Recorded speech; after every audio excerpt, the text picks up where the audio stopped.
விடிய ஆட்சியில் தமிழகத்தில் கஞ்சா போதைக்கு அடிமையாகி இளைஞர்கள் குற்ற செயலில் ஈடுபடுவது அதிகரித்துள்ளதால் அது குறித்த விழிப்புணர்வு பாடல் ஒன்று வெளியாகியுள்ளது. சாராயம், கஞ்சா போதையில் சிறுவர்கள், இளைஞர்கள் என சமுதாயம் சீரழிந்து வருவதையும், குடும்பங்கள் எப்படி ஏழ்மையில் தத்தளிக்கிறது என்று வேதனையோடு ஒருவர் பாடிய வீடியோ வெளியாகியுள்ளது. எதிர்கால சமூகத்தை நினைத்தால் வேதனை கொள்ளச் செய்கிறது. விடிய ஆட்சியில் தமிழக மக்கள் ஒவ்வொரு நாளும் அச்சத்தில் வாழ்ந்து வருவதை அந்த பாடல் வெளிப்படுத்துகிறது.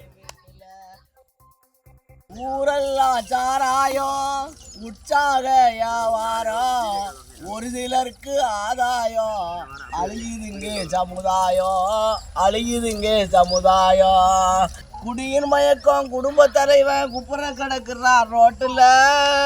பசியின் மயக்கம், குடும்பம் முழுவதும் மயங்கி கிடக்குது வீட்டுல.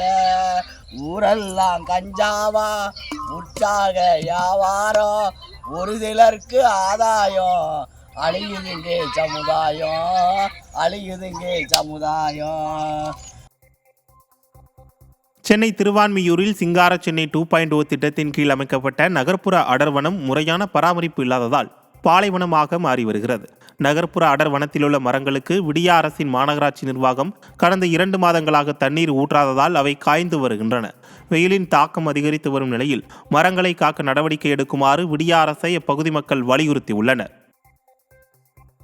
ஆவடி அருகே நகைக்கடையில் புகுந்து உரிமையாளரை கட்டி போட்டு 1.5 கோடி ரூபாய் மதிப்பிலான தங்க, வெள்ளி, வைர நகைகளை கொள்ளையடித்த வழக்கில் அடைக்கலம் கொடுத்த 2 கைது செய்யப்பட்டு குற்றவாளிகளை தேடி வருகின்றனர். முத்தாப்புதுப்பேட்டை எல்லையம்மன் நகர் பகுதியில் பிரகாஷ் என்பவரை அவரது நகைக்கடையில் கட்டி போட்டு கடந்த 15ஆம் தேதி 1.5 கோடி ரூபாய் மதிப்பிலான தங்க, வெள்ளி, வைர நகைகள், 5 லட்சம் ரூபாய் ரொக்கப்பணத்தை மர்ம நபர்கள் திருடிச் சென்றனர். விசாரணையில் கொள்ளையர்களுக்கு அடைக்கலம் கொடுத்த ராஜஸ்தானைச் சேர்ந்த தினேஷ்குமார், சேட்டன் ராம் ஆகிய 2 கைது செய்து விசாரணை மேற்கொண்டுள்ளனர். சென்னை சைதாப்பேட்டையில் மதுபோதையில் தவறி விழுந்த இளைஞர் உயிரிழந்ததை அடுத்து சந்தேக மரணமாக வழக்கு பதிவு செய்து விசாரணை மேற்கொண்டுள்ளனர். சைதாப்பேட்டை சுப்பிரமணிய சுவாமி கோவில் தெருவைச் சேர்ந்த ஆறுமுகம் மதுபோதையில் மனைவியிடம் சண்டையிட்டதில் தலையில் அடிபட்டு மயங்கி விழுந்ததாக கூறப்படுகிறது. காலையில் எழுப்பிய போது ஆறுமுகம் ஏற்கனவே உயிரிழந்தது தெரிய வந்துள்ளது.